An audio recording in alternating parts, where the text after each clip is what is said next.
Middle class life ಅಂದರೆ ಹೀಗೆ ಅಲ್ವಾ, ಚಿಕ್ಕ ಚಿಕ್ಕದ್ರಲ್ಲೂ ದೊಡ್ಡ ದೊಡ್ಡ ಖುಷಿಯನ್ನು ನೋಡೋ ಅಂಥದ್ದು. So welcome back to my channel. ಇವತ್ತಿನ ವ್ಲಾಗ್ ಬಂದು ನನ್ನ ಹಸ್ಬೆಂಡ್ ಬರ್ಡೇ. ಸೊ ನನಗಂತೂ ತುಂಬಾ ಸ್ಪೆಷಲ್ ಅಂತಲೇ ಹೇಳ್ಬೋದು.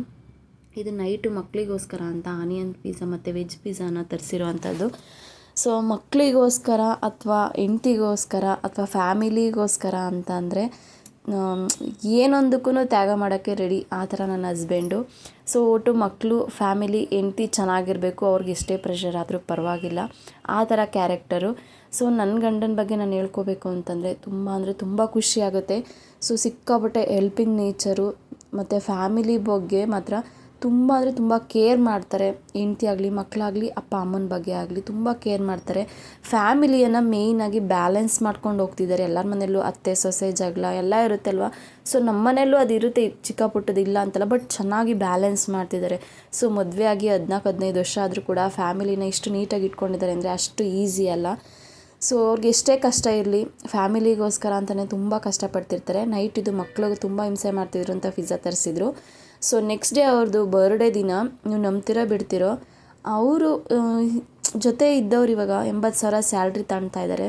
ಅವರು ಇವತ್ತು ಅವ್ರು ಇದ್ದಿದ್ದ ಕೆಲಸದಲ್ಲೇ ಇದ್ದಿದ್ರೆ ಪಾಪ ಲಕ್ಸುರಿಯಾಗಿ ಜೀವನ ನಡೆಸ್ತಾಯಿದ್ರು. ಮೇ ಬಿ ನನ್ನ ಮಿಸ್ಟೇಕೋ ಏನೋ ಗೊತ್ತಿಲ್ಲ, ಅಥವಾ ಅವ್ರ ಹಣೆ ಬರದಲ್ಲಿ ಇಲ್ಲ ಅನಿಸುತ್ತೆ. ಅವರಿಗೆ ಕೆಲಸ ಹೋಗೋದಕ್ಕೆ ಕಾರಣ ಏನು ಅಂತ ಬೇಕಿದ್ರೆ ನಾನು ನೆಕ್ಸ್ಟ್ ವೀಡಿಯೋದಲ್ಲಿ ನಿಮ್ಮ ಜೊತೆ ಶೇರ್ ಮಾಡ್ಕೊಳ್ತೀನಿ, ಕೇಳಿದ್ರೆ. ಅವ್ರ ಕೆಲಸ ಹೋಗೋದಕ್ಕೆ ಪರೋಕ್ಷವಾಗೋ ಪ್ರತ್ಯಕ್ಷವಾಗೋ ಕಾರಣ ಆಗಿದ್ದೀನಿ ಅಂತ ಎಲ್ಲೋ ಒಂದು ಕಡೆ ಗಿಲ್ಟಿ ಫೀಲ್ ಆಗುತ್ತೆ. ಸೊ ಇವತ್ತಿಗೆ ಅವ್ರಿಗೆ ಒಂದು 80,000 ಸ್ಯಾಲ್ರಿ ತೊಗೊಳ್ತಿದ್ರು. ಬಟ್ ಏನೂ ಮಾಡೋಕ್ಕಾಗಲ್ಲ. ಕೆಲವೊಂದು ಸಲ ಲೈಫ್ ಅನ್ನೋದು ಇಷ್ಟ ಅಲ್ವಾ, ನಾವು ಅಂದ್ಕೊಳ್ಳೋದೇ ಒಂದಾದರೆ ಆಗೋದೇ ಒಂದು ಅಂತಾರಲ್ಲ.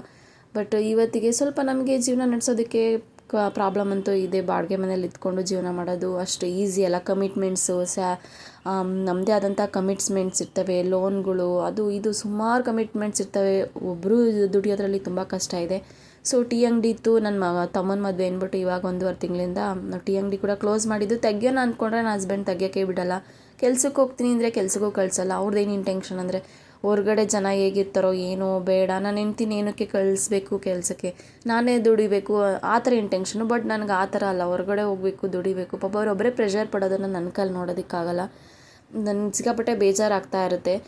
ನೋಡಿ, ಅವ್ರ ಬರ್ಡೇ ದಿವಸ ಕೂಡ ನಾವು ಅಂದ್ಕೊಂಡಿದ್ದ ಪ್ಲ್ಯಾನು ಸ್ನಾನ ಮಾಡಿ ಬೇಗ ಬೆಳಗ್ಗೆ ದೇವಸ್ಥಾನಕ್ಕೆ ಹೋಗಬೇಕು, ಏನೇನೋ ಅಂದ್ಕೊಂಡ್ವಿ. ಬಟ್ ಅವ್ರ ಜೊತೆ ಇದ್ದವರು ಒಬ್ಬರು ಕೆಲಸಕ್ಕೆ ಬಂದಿಲ್ಲ. ಹಂಗಾಗಿ ಅವ್ರ ಕೆಲಸನೂ ಇವ್ರಿಗೆ ಪ್ರೆಷರ್ ಆಗಿ ಬಿತ್ತು. ಸೊ ಅವ್ರು ಇವಾಗ ಮಾಡ್ತಾಯಿದ್ದು ಫ್ಲಿಪ್ಕಾರ್ಟಲ್ಲಿ ಕೊರಿಯರ್ ಬಾಯ್ ಕೆಲಸ ಮಾಡ್ತಾಯಿದ್ದಾರೆ. ಸೊ ನಿಯರ್ಲಿ 150 ಪಾರ್ಸಲ್ ಆಗೋಗ್ಬಿಟ್ಟಿತ್ತು ಅವರಿಗೆ. ಹಾಗಾಗಿ ಪಾಪ ಅವರು ಹೋಲ್ ಡೇ ಬರ್ಡೇ ಅಂತಲೂ ನೋಡ್ದಲ್ಲೇ ಕೆಲಸ ಕೂಡ ಮಾಡಿದ್ದಾರೆ. ಸೊ ಟಿಫನಿಗೆ ಕೂಡ ಬೆಳಗ್ಗೆ ಅವ್ರ ಮನೆಗೆ ಬರಲೇ ಇಲ್ಲ. ಕೊನೆಗೆ ಚಪಾತಿ ಪಲ್ಯ ಚಟ್ನಿ ಮಾಡಿದ್ದೆ ಮನೆಯಲ್ಲೇ, ಅಲ್ಲೇ ಅವ್ರ ಅಮ್ಮರ ಮನೆಯಲ್ಲೇ ತಿಂದ್ಕೊಂಡ್ರು. ನಾನು ಮಧ್ಯಾಹ್ನ ಇಸ್ಕಿದ್ಬೇಳೆ ಸಾರು ಅಂದರೆ ಅವ್ರಿಗೆ ಸಖತ್ ಇಷ್ಟ. ಹಂಗಾಗಿ ಇಸ್ಕಿದ್ಬೇಳೆ ಸಾರು ಮಾಡಿ ಅನ್ನ ಮಾಡ್ಕೊಂಡಿದ್ದೆ. ಇವತ್ತು ನನ್ನ ಚಿಕ್ಕದಾಗಿ ಬರ್ಡೇನ ಸೆಲೆಬ್ರೇಟ್ ಮಾಡಿರೋದು. ನಮ್ಮ ಖುಷಿನ ನಿಮ್ಮ ಜೊತೆ ಸೆಲೆಬ್ರೇಟ್ ಮಾಡ್ಕೊಳ್ತಾ ಇದ್ದೀನಿ. ಎಲ್ಲೂ ಬೋರ್ ಆಗೋಲ್ಲ, ನಿಮ್ಗೆ ಇಷ್ಟ ಆಗುತ್ತೆ ಅಂತ ಭಾವಿಸಿದ್ದೀನಿ. ಸೊ ಮಿಸ್ ಮಾಡದೆ ವೀಡಿಯೋನ ಪೂರ್ತಿಯಾಗಿ ನೋಡಿ. ಹೇಗಿತ್ತು ನನ್ನ ಕಮೆಂಟ್ ಮಾಡೋದನ್ನ ಮರಿಬೇಡಿ. ಮನೆಗೆ ಒಂದಿಷ್ಟು ಐಟಮ್ಸ್ ಬೇಕಾಗಿತ್ತು. ಸೊ ಅದಕ್ಕೆ ಅಂದ್ಬಿಟ್ಟು ಎಲ್ಲ ಐಟಮ್ಸ್ ಕೂಡ ನಾನು ಅಂಗಡಿಯಲ್ಲಿ ಎಲ್ಲ ತೂಕ ಮಾಡಿಸಿ ಇಟ್ಟಿದ್ದೆ. ಹಸ್ಬೆಂಡೇ ತೊಗೊಂಬಂದು ಕೊಟ್ಟರು. ಸಿಕ್ಕಾಪಟ್ಟೆ ರೇಟ್ ಇವಾಗಂತೂ ಏನೂ ತೊಗೊಳೋದಕ್ಕೆ ಆಗೋಲ್ಲ, ಇಷ್ಟೊಂದು ರೇಟು. ನಿಜ ಜೀವನ ಮಾಡೋದೇ ಕಷ್ಟ ಅಂತಲೇ ಹೇಳ್ಬೋದು. ಸೊ ನೋಡಿ, ಇಷ್ಟು ಐಟಮ್ಸ್ಗೆ 1445 ಆಗಿದೆ. ಅಪ್ಪ ಇವಾಗಂತೂ ಏನು ತೊಗೊಳಕ್ಕೆ ಆಗೋಲ್ಲ, ಎಲ್ಲ ಸಿಕ್ಕಾಪಟ್ಟೆ ರೈಟು. ನೋಡಿ, ನಾನು 2 kg ಗೋಧಿ ಹಿಟ್ಟು ತೊಗೊಂಡು ಬಂದಿದ್ದೀನಿ. ಸೊ ಕೇಕ್ ಮಾಡೋಣ ಅಂತ ಅಂದ್ಕೊಂಡು ತಂದಿದ್ದೀನಿ, ಗೊತ್ತಿಲ್ಲ ಮೂಡ್ ಏನು ಚೇಂಜ್ ಆಗುತ್ತೋ ಗೊತ್ತಿಲ್ಲ. ಸೊ 2 ಬಿಸ್ಕತ್ತು, ಓರಿಯೋ ಬಿಸ್ಕತ್ತು, ಹಾಗೆ ಅರ್ಧ kg ಉದ್ದಿನಬೇಳೆ, ಬೆಲ್ಲ. ನೋಡೋಕ್ಕೆ 2 ಉಂಡೆ ಇದೆ, 3/4 kg ಬಂದಿದೆ, ಇದು ಗೊತ್ತಾ. ಹಾಗೆ ಗೋಡಂಬಿ ದ್ರಾಕ್ಷಿ ತೊಗೊಂಡಿದ್ದೀನಿ, ಯಾವಾಗಾದರೂ ಪಾಯಸ ಮಾಡಿದ್ರೆ ಇರಲಿ ಅನ್ನೋದಕ್ಕೋಸ್ಕರ. ಗೋಡಂಬಿನೂ ಅಷ್ಟೇ ಸಿಕ್ಕಾಪಟ್ಟೆ ರೈಟು. ಹಾಗೆ ಜೀರಿಗೆ 1 ಪ್ಯಾಕೆಟು, ಟೀ ಪುಡಿ, ಇದು 3 ರೋಸಸ್, ತುಂಬಾ ಚೆನ್ನಾಗಿರುತ್ತೆ ಟೀ. ಇದಕ್ಕೆ ಶುಂಠಿ ಹಾಕ್ಕೊಂಡು ಸ್ವಲ್ಪ ಮಸಾಲೆ ಪೌಡರ್ ಎಲ್ಲ ಹಾಕ್ಕೊಂಡ್ರೆ ಸಕ್ಕತ್ತಾಗಿರುತ್ತೆ ಟೀ. ಮತ್ತು ಗ್ಯಾಸ್ಟ್ರಿಕ್ ಎಲ್ಲ ಆಗೋದಿಲ್ಲ. ಕೆಲವೊಬ್ಬರು 3-4 ಸಲ ಟೀ ಕುಡಿತಾ ಇರ್ತಾರೆ ದಿನಕ್ಕೆ.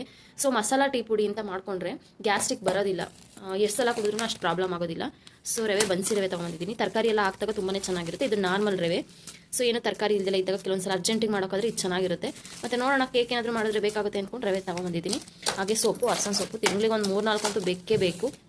ಕಡಲೆ ಬೀಜ, ಹಾಗೆ ಹೆಸರುಬೇಳೆ, ಪೊಂಗಲ್ಗೆ ಏನಕ್ಕಾದ್ರೂ ಬೇಕಾದರೆ ಹೆಸರುಬೇಳೆ ನಾನು ಪೊಂಗಲ್ಗೆ ಯೂಸ್ ಮಾಡ್ತೀನಿ, ಪಲ್ಯಗಳಿಗೆ ಯೂಸ್ ಮಾಡ್ತೀನಿ, ಸಾಂಬಾರಿಗೆ ಎಲ್ಲದಕ್ಕೂ ಯೂಸ್ ಮಾಡ್ತೀನಿ ನಾನು ಹೆಸರುಬೇಳೆ. ಹಾಗಾಗಿ ಹೆಸರುಬೇಳೆ ಒಂದು ಅರ್ಧ kg ತೊಗೊಂಬಂದಿದ್ದೀನಿ. ಇದು ಶಾವಿಗೆ ಇದಕ್ಕೆ ಫ್ರೀಯಾಗಿ ಕೊಟ್ಟಿರೋದು, ಅಂದರೆ ಗೋಧಿ ಹಿಟ್ಟಿಗೆ ತೊಗೊಂಡಿರೋದಕ್ಕೆ ಇದು ಕೊಟ್ಟಿರೋದು, ಆಫರ್ ಅಂತ ಕೊಟ್ಟಿರೋವಂಥದ್ದು. ಸೊ ಹಾಗೆ 1 kg ಆಯಿಲ್ ತೊಗೊಂಡು ಬಂದಿದ್ದೀನಿ. ಮೈದಾ ಒಂದು ಅರ್ಧ kg, ಹಾಗೆ 1-2 ಬಿಸ್ಕತ್ ತೊಗೊಂಡು ಬಂದಿದ್ದೀನಿ. ಮಾರಿಗೋಲ್ಡು ಅಂದರೆ ಸ್ವೀಟ್ ಅಷ್ಟು ಇರೋದಿಲ್ಲ ಅಲ್ವಾ, ನನಗೆ ಸ್ವಲ್ಪ ಸ್ವೀಟ್ ಇದೆ, ಅಷ್ಟು ಇಷ್ಟ ಆಗಲ್ಲ ಅದಕ್ಕೆ. ಇದು ಶಾವಿಗೆ ಯಾವಾಗಾದರೂ ಪಾಯಸಕ್ಕೆ ಏನಾದರೂ ಬೇಕಾದರೆ, ಇಲ್ಲಾಂದರೆ ಶಾವಿಗೆ ಉಪ್ಪಿಟ್ಟಿಗೂ ಚೆನ್ನಾಗಿರುತ್ತೆ, ಅದಕ್ಕೆ ತೊಗೊಂಡು ಬಂದೆ. ಹಾಗೆ ಕಡಲೆ ಹಿಟ್ಟು ಒಂದು ಅರ್ಧ ಕೆ ಜಿ ಕಡಲೆ ಹಿಟ್ಟು, ಯಾವಾಗಾದರೂ ಬೋಂಡ ಅಂತಿರ್ತಾರೆ ನಮ್ಮ ಮನೇಲಿ, ಬೋಂಡಕ್ಕೋಸ್ಕರ ಕಡಲೆ ಹಿಟ್ಟು ತೊಗೊಂಡು ಬಂದೆ. ಹಾಗೆ ಶಾಂಪು ಮಾಮೂಲಿ ಇದೊಂದು ಹತ್ತೊಂದು ಶಾಂಪು, ದಪ್ಪ ಉಪ್ಪು, ಇಷ್ಟಕ್ಕೆ 1,500 ಆಗೈತೆ. ಇದರಲ್ಲಿ ಕಾಫಿ ಪುಡಿ ಒಂದು ಬಳಸ್ಕೊಂಡಿದ್ದೀನಿ. ಏನು ಬಳಸ್ಕೊಂಡೆ? ಬ್ರೆಡ್ ಒಂದು ಬಳಸ್ಕೊಂಡಿದ್ದೀನಿ ಅಷ್ಟೇ. ನೋಡಿ, ಇಷ್ಟು ಐಟಮ್ಸಿಗೆ 1,500. ಏನು ತೊಗೊಳ್ಳೋದು? ಆ 1,500 ದುಡಿಬೇಕು ಅಂತಂದರೆ 3 ದಿವಸ ಕೆಲಸ ಮಾಡಬೇಕು ಪಾಪ. ದಿನಕ್ಕೆ 500 ರೂಪಾಯಿ ಕೆಲಸ ಮಾಡ್ತೀನಿ ಅಂದ್ರೂ ಇಷ್ಟು ಒಂದು ಕಷ್ಟ ಇದೆ ಇವಾಗಿನ ಜೀವನದಲ್ಲಿ. ಸೌತೆಕಾಯಿ ಅಜ್ಜಿ ಕೊಟ್ಟು ಕಳಿಸ್ತಾ, ಅಜ್ಜಿ ಮನೆಯಿಂದ ನನ್ನ ಮಗ ಸೌತೆಕಾಯಿ ತೊಗೊಂಬಂದಿದ್ದಾನೆ. ಹೆಸರುಬೇಳೆ ಮಧ್ಯಾಹ್ನಕ್ಕೆ ಕೋಸಂಬರಿಗೆ ಆಗುತ್ತೆ. ಹಾಗೆ ಹಾಲು ಮನೆಯಿಂದನೇ ಕೊಟ್ಟು ಕಳಿಸ್ತಾರೆ. ಸೊ ಪೂಜೆಗೆ ಸ್ವಲ್ಪ ಹೂವು ತೊಗೊಂಬ ಅಂತಂದಿದ್ದೆ, ಹೂವು ತೊಗೊಂಬಂದಿದ್ದಾನೆ. ಇವತ್ತು ಶುಕ್ರವಾರ ಬೇರೆ ಅಲ್ವಾ, ಸೊ ಬೇಗ ಮನೆ ಕೆಲಸ ಎಲ್ಲ ಮುಗಿಸಿ ಏನಾದರೂ ಸ್ವೀಟ್ಸ್ ಏನಾದರೂ ಮಾಡಬೇಕು ಇವತ್ತು ಬರ್ಡೇಗೆ. ಏನೂ ಐಡಿಯಾಸ್ ಇಲ್ಲ ಏನು ಮಾಡೋದು ಅಂತ. ಸೊ ನನ್ನ ಹಸ್ಬೆಂಡಿಗೆ ನಾನು ಮಾಡೋದ್ರಲ್ಲಿ ಡ್ರೈ ಜಾಮೂನ್ ಸಖತ್ ಇಷ್ಟ. 2 ಆಪ್ಷನ್ಸ್ ಇಟ್ಕೊಂಡಿದ್ದೀನಿ, ಡ್ರೈ ಜಾಮೂನ್ ಮಾಡಲಾ ಇಲ್ಲ ಅಂತಂದರೆ ಏನೋ ಡ್ರೈ ಜಾಮೂನು ಕೇಕ್ ಮಾಡಲಾ ಅಂತ. ಏನು ಮಾಡಲಿ ಅಂತ ಕನ್ಫ್ಯೂಷನ್, ಯಾವಳು ಕನ್ಫ್ಯೂಷನಲ್ಲೇ ಇರ್ತೀನಿ, ಇದು ಮಾಡಲಾ ಅದು ಮಾಡಲಾ ಅಂತ. ಏನು ಮಾಡಲಿ ಚಿನಿ? ಹೇಳೋದೊಂದು ನಾನು ಮಾಡೋದೊಂದು, ಅದಕ್ಕೆ ನಾನು ಹೇಳ್ತಾ ಇಲ್ಲ ಇದನ್ನು ಮಾಡೋದಂತ. ಸರಿ, ಏನೋ ಒಂದು ಮಾಡೋಣ. ಫಸ್ಟ್ ಕೆಲಸ ಮುಗಿಸ್ಕೊತೀನಿ. ಟಿಫನ್ ಬಂದು ಇವತ್ತು ಚಪಾತಿ ಮಾಡ್ತಾಯಿದ್ದೀನಿ. ನನ್ನ ಹಸ್ಬೆಂಡ್ಗೆ ಏನು ಗೊತ್ತಾ, ಚಪಾತಿ ಅಂದರೆ ತುಂಬಾ ಇಷ್ಟ. ಸೊ ಅದಕ್ಕೆ ಇವತ್ತು ಅವ್ರಿಗೆ ಇಷ್ಟವಾಗ ತಿಂಡಿನೇ ಮಾಡಿಬಿಡೋಣ ಅಂತ. ಚಪಾತಿ ಸದ್ಯಕ್ಕೆ ಪಲ್ಯಕ್ಕೆ ಏನೂ ಇರಲಿಲ್ಲ, ಹಾಗಾಗಿ ಚಟ್ನಿ ಮಾಡ್ಕೊಳ್ತಾ ಇದ್ದೀನಿ ಇವತ್ತು. ಓಕೆ, ಕೇಕ್ ಮಾಡೋಣ ಅಂದ್ಕೊಂಡೆ. ಕೇಕಿಗೆ 1-2 ಐಟಮ್ಸ್ ಇರಲಿಲ್ಲ. ಸೊ ಯಾಕೋ ಮಾಡಿದ್ರೆ ಚೆನ್ನಾಗಿ ಮಾಡಬೇಕು, ಇಲ್ಲಾಂದರೆ ಬೇಡ, ಇದಕ್ಕೆ ನ್ಯೂ ಇಯರಿಗೆ ಮಾಡಿದ್ರಾಯ್ತು ಅಂತ ಕೇಕ್ನ ಸ್ಕಿಪ್ ಮಾಡಿದೆ. ಮತ್ತು ಡ್ರೈ ಜಾಮೂನ್ಗೂ ಯಾಕೋ ಬೇಡ ಅಂತ ಅನ್ನಿಸ್ತು ಅವ್ರಿಗೆ. ಏಕೆಂದರೆ ಪಾಯಸ ತುಂಬ ಹೀಟು ಅಂತ ಇದ್ದಾರೆ. ಯಾಕೆಂದರೆ ಬೆಳಗಿನ ಸಂಜೆವರೆಗೂ ಗಾಡಿ ಓಡಿಸ್ತಾನೆ ಇರ್ತಾರಲ್ವ, ಸಿಕ್ಕಾಪಟ್ಟೆ ಹೀಟು. ಹಾಗಾಗಿ ಓಕೆ, ಸ್ವಲ್ಪ ಹೆಸರುಬೇಳೆ ಏನಾದರೂ ಮಾಡಿದ್ರೆ ತಂಪಲ್ವಾ, ಹೆಸರುಬೇಳೆ ಪಾಯಸನೇ ಮಾಡೋಣ. ಮತ್ತು ಅವ್ರಿಗೆ ತುಂಬಾ ಇಷ್ಟ ಹೆಸರುಬೇಳೆ ಪಾಯಸ. ಮತ್ತು ನಾನು ಇದನ್ನು ಬರೀ ಹೆಸರುಬೇಳೆ ಹಾಕಿ ಮಾಡೋದು, ಬೇರೆ ಏನೂ ಹಾಕೋದಿಲ್ಲ. ಹಂಗಾಗಿ ಹೆಸರುಬೇಳೆನ ಮೊದಲು ಒಂದು ಬಟ್ಲಷ್ಟು ಹೆಸರುಬೇಳೆ ಹಾಕ್ಕೊಂಡು ಅದನ್ನು ಕೂಗಿಸ್ಕೊತೀನಿ ಒಂದು 2-3 ಸಲ. ಕ್ಲೀನಾಗಿ ತೊಳೆದು ಹಾಕ್ಕೋಬೇಕು. ಆಮೇಲೆ ಅದರಲ್ಲಿ 2 ಉಂಡೆಯಷ್ಟು 3/4 ಕೆ ಜಿ ಇತ್ತು ಬೆಲ್ಲ. 1 ಉಂಡೆ ತೊಗೊಂಡಿದ್ದೀನಿ, ನಾನು ಒಂದು ಅರ್ಧ ತೊಗೊಂಡಿದ್ದೀನಿ ಅಷ್ಟೇ. ಸಣ್ಣಗೆ ಚೆಚ್ಚಿಬಿಟ್ಟು ಒಂದು ಸ್ವಲ್ಪ ನೆನೆ ಹಾಕಿ ಆಮೇಲೆ ಸೋಸ್ಬಿಟ್ಟು ಹಾಕ್ಕೊಂಡಿದ್ದೀನಿ. ಹಾಗೆ ಒಂದು 2 ಏಲಕ್ಕಿನ ಜಜ್ಜಿಬಿಟ್ಟು ಹಾಕ್ಕೊಂಡಿದ್ದೀನಿ. ಸ್ವಲ್ಪ ಡ್ರೈ ಫ್ರೂಟ್ಸ್ ಅಂದರೆ ಗೋಡಂಬಿ ಮತ್ತು ದ್ರಾಕ್ಷಿ ಎರಡನ್ನೂ ಕೂಡ ಸ್ವಲ್ಪ ತೊಗೊಂಡಿದ್ದೀನಿ.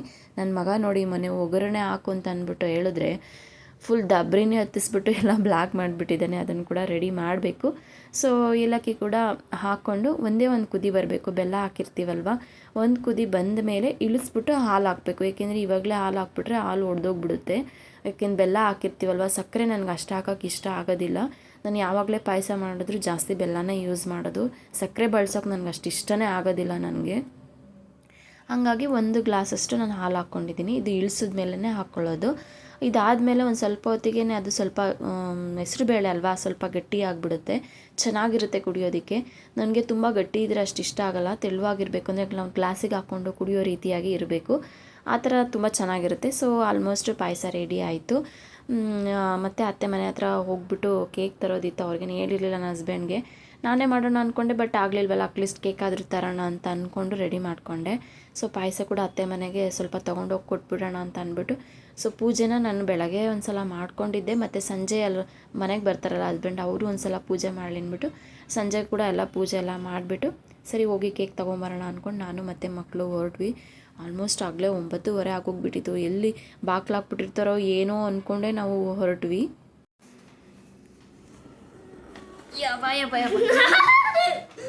ಸರಿ ಬರ್ರಿ.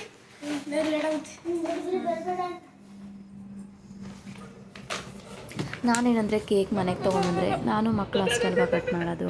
ಈಗ ಅತ್ತೆ ಮನೆ ಹತ್ರಕ್ಕೆ ತೊಗೊಂಡೋದ್ರೆ ಅವ್ರ ಅಪ್ಪಾಜಿ ಅವರಮ್ಮ ಎಲ್ಲ ಇರ್ತಾರಲ್ವ, ಅಲ್ಲೇ ಕಟ್ ಮಾಡಿಸೋಣ. ಅವ್ರಿಗೂ ಅಪ್ಪ ಅಮ್ಮ ಅವ್ರ ಜೊತೆ ಮುಂದೆ ಕಟ್ ಮಾಡಿಸ್ಬೇಕು, ಅವ್ರಿಗೆ ತುಂಬ ಆಸೆ ಅಲ್ವಾ. ಅದಕ್ಕೆ ಸರಿ ಓಕೆ ಅಲ್ಲಿಗೆ ತೊಗೊಂಡೋಗ್ಬಿಡೋಣ ಕೇಕ್ ಅಂತ ಅಂದ್ಕೊಂಡು ನಾನು ಹೋದೆ. ಅಲ್ಲಿ ಕೇಕ್ ತರೋಣ ಅಂತ ಹೋದರೆ ಅಲ್ಲಿ ಕೇಕ್ ಚಾಕ್ಲೇಟ್ ಕೇಕು 1 ಕೆ ಜಿದು ಇರಲೇ ಇಲ್ಲ. ನನಗೆ ಚಾಕ್ಲೇಟ್ ಕೇಕ್ ಅಂದರೆ ತುಂಬ ಇಷ್ಟ. ಬೇರೆ ಕೇಕ್ಗಳು ನನಗೆ ಅಷ್ಟು ಇಷ್ಟನೇ ಆಗೋದಿಲ್ಲ. ಅದಕ್ಕೆ ಚಾಕ್ಲೇಟ್ ಕೇಕ್ ಇದ್ದಿದ್ದು ಒಂದು ಅರ್ಧ ಕೆ ಜಿದು ಇತ್ತು ಅಷ್ಟೇ, ಒಂದು ಚಿಕ್ಕದಿತ್ತು. ಏನು ಮಾಡೋಕ್ಕಾಗಲ್ಲ, ಇನ್ನೇನು ನಾವೇ ಅಲ್ವಾ ಮನೆಯವ್ರು ಅಷ್ಟೇ ಅಲ್ವಾ ಅಂದ್ಬಿಟ್ಟು ಒಂದು ಅರ್ಧ ಕೆ ಜಿ ಚಾಕ್ಲೇಟ್ ಕೇಕ್ ತೊಗೊಂಡು ಚಾಕ್ಲೇಟ್ಸ್ ಮತ್ತು ಖಾರ ತೊಗೊಂಡು ಮನೆಗೆ ಬಂದೆ.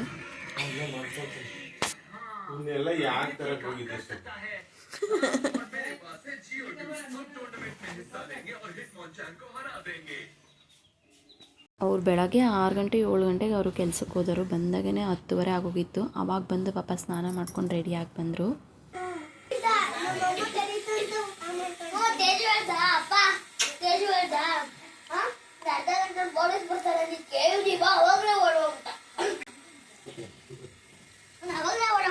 ನಿನ್ನ ಫ್ರೆಂಡ್ ಅಲ್ಲ ತನ್ವಿತಾ ತನ್ವಿತಾ ಇಲ್ಲಿ ಯಾಕೆ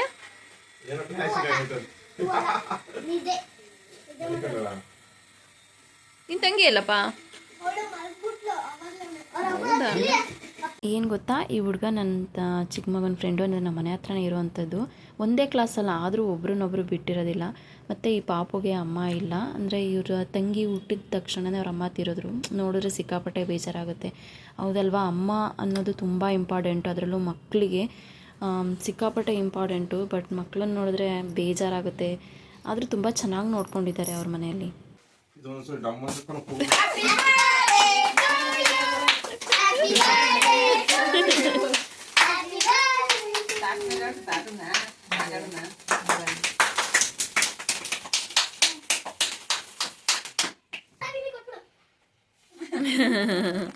ಮಾಮನೆ ಬರುದ್ರಿ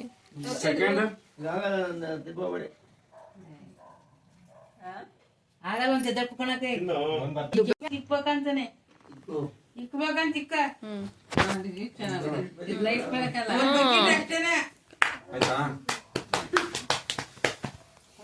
ಕಟ್ ಮಾಡ್ಬಿಡು ಅಷ್ಟೊಂದು ತುರ್ಕೋಗೋನು ಜೂರ್ ಕಣ ಹೋಗ್ತಾನಪ್ಪ ಏನು ದೇಶಿಗ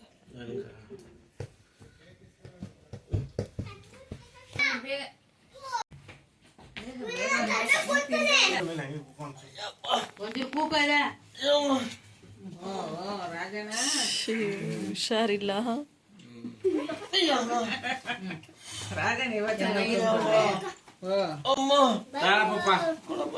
ನಾನೇ ತಿನ್ನಿಸ್ತೇನೆ ಎಲ್ಲಿ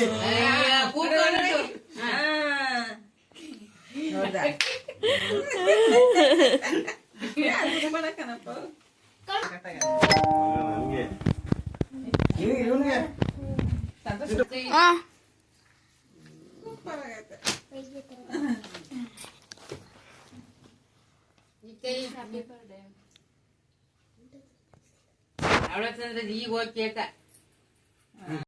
ಏನು ಗೊತ್ತಾ, ಜೀವನದಲ್ಲಿ ನಾವು ಒದ್ದೂರಿಯಾಗಿ ಬದುಕಬೇಕು ಅಂತಂದರೆ ಹಣ ತುಂಬಾ ಇಂಪಾರ್ಟೆಂಟ್.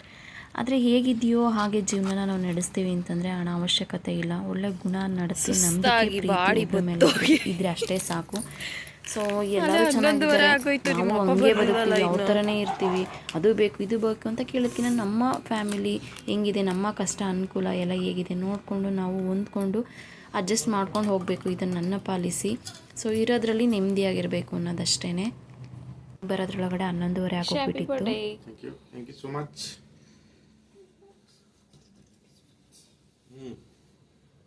ಹಂಗೈತೆ ಪೈಸಾ. ಏನು ಗೊತ್ತಾ, ಅವರಿಗೆ ಪ್ರತಿ ವರ್ಷ ಅವ್ರ ಬರ್ಡೇಗೆ ಬಟ್ಟೆ ಕೊಡಿಸ್ತಾ ಇದ್ದೆ. ಏನಕ್ಕೆ ಅಂತಂದರೆ ನಿಜವಾಗ್ಲೂ ಹೇಳ್ತೀನಿ, ಅವರು ಬಟ್ಟೆನೇ ತೊಗೊಳ್ಳಲ್ಲ. ನನ್ನ ಮದುವೆಲಿ ತೊಗೊಂಡಿರೋ ಬಟ್ಟೆಗಳು ಅಷ್ಟೇ. ಅವರು 14 ವರ್ಷ ಆಗೋಯ್ತು ನನ್ನ ಮದುವೆ ಆಗಿ. ಪ್ರತಿ ಸಲನೂ ಅದಕ್ಕೋಸ್ಕರ ಅಂತಲೇ ನಾನು ಬಟ್ಟೆ ಕೊಡಿಸಿರೋದು. ನನಗೆ ಆಗಲಿ ನನ್ನ ಮಕ್ಕಳಿಗೆ ಆಗಲಿ ಎಷ್ಟು ಬೇಕಾದರೂ ಬಟ್ಟೆ ಕೊಡಿಸ್ತಾರೆ. ಅವ್ರು ಮಾತ್ರ ಬಟ್ಟೆನೇ ತೊಗೊಳ್ಳೋದಿಲ್ಲ. ಅದು ಏನೋ ಗೊತ್ತಿಲ್ಲ ಅವರಿಗೆ. ಅವ್ರಿಗಿಲ್ಲ ಅಂದರೆ ಪರವಾಗಿಲ್ಲ, ನಮ್ಗಳಿಗಿರಬೇಕು ಅನ್ನೋದು ಇಂಟೆನ್ಷನು. ಬಟ್ ಈ ಸಲ ಅಂದರೆ ನನ್ನ ತಮ್ಮನ ಮದುವೆಗೆ ಒಂದು 8 ಜೊತೆ ಒಂದೇ ಸಲ ತೊಗೊಂಡ್ಬಿಟ್ಟಿದ್ರು. ಅದು ಹಿಂಸೆ ಮಾಡಿ ಕೊಡಿಸಿದ್ದು. ಹಂಗಾಗಿ ಬಟ್ಟೆ ಏನೂ ಬೇಡ ಅಂತ ಅಂದ್ಬಿಟ್ಟು ಈ ಸಲ ಬಟ್ಟೆ ಏನೂ ಕೊಡ್ಸೋಕ್ಕೆ ಹೋಗಲಿಲ್ಲ. ಸೊ ಕೇಕ್ ಮಾಡೋಣ ಅಂದ್ಕೊಂಡೆ, ಬಟ್ ಮಾಡೋಕ್ಕೆ ಆಗಲಿ. ಐ ಹೋಪ್ ಇವತ್ತಿನ ವ್ಲಾಗ್ ನಿಮ್ಗೆ ಇಷ್ಟ ಆಗಿದೆ ಅಂತ ಭಾವಿಸಿದ್ದೀನಿ. ನಮ್ಮ ಫ್ಯಾಮಿಲಿ ಈ ವ್ಲಾಗ್ ನಿಮ್ಗೆ ಇಷ್ಟ ಆದರೆ ಪ್ಲೀಸ್ ಲೈಕ್ ಕೊಡಿ. ಹೇಗಿತ್ತು ವೀಡಿಯೋ ನನ್ನ ಕಮೆಂಟ್ ಮೂಲಕ ತಿಳಿಸಿ. Thank you so much for watching my video.